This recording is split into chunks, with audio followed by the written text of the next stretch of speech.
या good afternoon. Good afternoon. बसा. Thank you sir. Thank you. कुठून आलात तुम्ही? नाशिक. नाशिक शहरातून? हो सर. सध्या कसं आहे हवामान नाशिकचं? नाशिकचं सध्या चांगलं क्लायमेट चाललं, तर पावसाळा आहे, तर थोडी थंडी पण. ॲव्हरेज टेम्परेचर किती असतं नाशिक शहरामध्ये सध्या? 10 ते 15 मध्ये असं वाटतं मला. 10 ते 15. बरं. नाशिकमध्ये वाईन्स फेमस आहे? हो मॅम. वायनरीज. हो. तुम्ही कुठल्या वायनरीज मध्ये गेलात? हां, सुला वाईनरीमध्ये गेलो, एकदाच गेलो मी. गेला होता. वाईन ट्राय केली का? हां, वाईन ट्राय केली मॅम. बरं.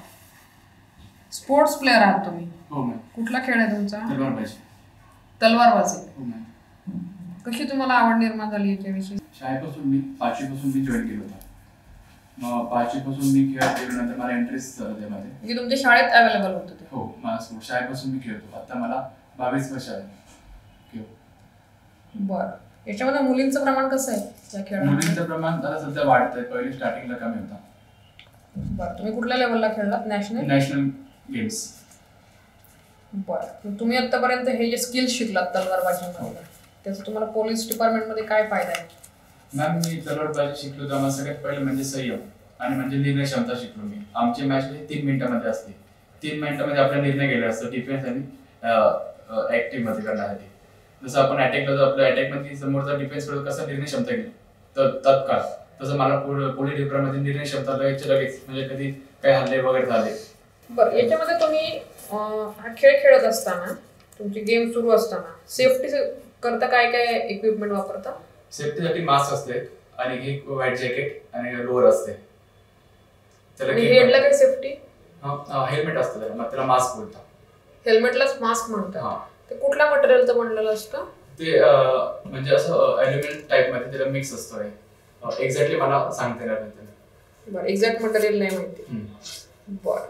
तुम्ही PSI झाल्यानंतर महिलांसाठी काय कराल बरं? सगळ्यात पहिले नाशिकची समस्या मला असं वाटतं की महिलांची छेडछाड आणि महिलांमध्ये माझ्या एरियामध्ये चेंज स्केचर्स वाढले आहेत. सगळ्यात पहिले मी चेंज केलेलं रस्ते घाले एरियामध्ये, आणि छेडछाडमध्ये झाल्यामुळे मी महिलांसाठी शिबिर आयोजित करेल की त्यांना डिफेन्स कसं करता येईल. जर वैयक्तिक मत असेल तर त्यांचं म्हणजे इंडिव्हिज्युअल मध्ये त्यांना डिफेन्स करता त्याची शिबिर आहे आणि त्यांना शिबिर म्हणून काहीतरी प्रोत्साहन देण्यासाठी मी प्रयत्न करेल. दामिनी पदक काय होतं? दामिनी पदक हे महिलांविरुद्ध म्हणजे महिलांच्या संरक्षणासाठी दामिनी पदकची आपली सगळ्यात पहिले आपण स्टार्ट केली. बरं. पोलीस दलाला आधुनिकीकरणाची गरज आहे का? हो सर, पोलीस दलाला आधुनिकीकरणाची गरज आहे. बरं. काय काय बदल झाले पाहिजे बरं? सगळ्यात पहिले सर आपल्याकडे शस्त्र आहे त्याचं वाढ करायला पाहिजे आपण. नंतर वाहतूक म्हणजे आपल्याकडं 4 व्हीलर्स आणि ट्रक्स याची कमतरता आपण याची वाढलं पाहिजे. आणि चालक खूप कमतरता आपल्याकडं. फॉर एक्झाम्पल एखादा इमर्जन्सी आली तर एखाद्या PSI ला पण आपल्याला ड्रायव्हर म्हणून जायला लागतं. मला असं वाटतं चालकांची आपण त्यामध्ये संख्या वाढली पाहिजे. बरं. याच्या व्यतिरिक्त अजून काही गोष्टी बदलता येऊ शकतात का?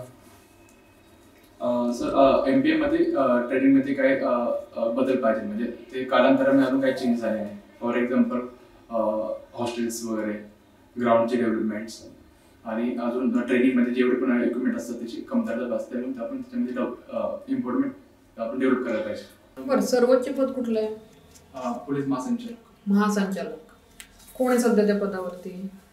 मॅन रश्मी सुक्का. बरं. तुम्हाला काय वाटतं की सर्वोच्च पदावरती महिला अधिकारी आल्यानंतर पोलीस खात्यामध्ये काही बदल झाले का, किंवा झाले असतील का? ऑब्व्हियसली थोडे बदल तरी झाले असेल मला असं वाटतं. आणि महिला असल्यामुळे महिलांचे अत्याचार होतात त्याच्यामध्ये मॅमनी काहीतरी जास्त दखल घेतली असणार महिलांसाठी. बरं. तुम्हाला फिजिकलला किती मार्क आले? फिजिकलला मला 74 मार्क आले. 74. का बरं एवढे कमी का आले?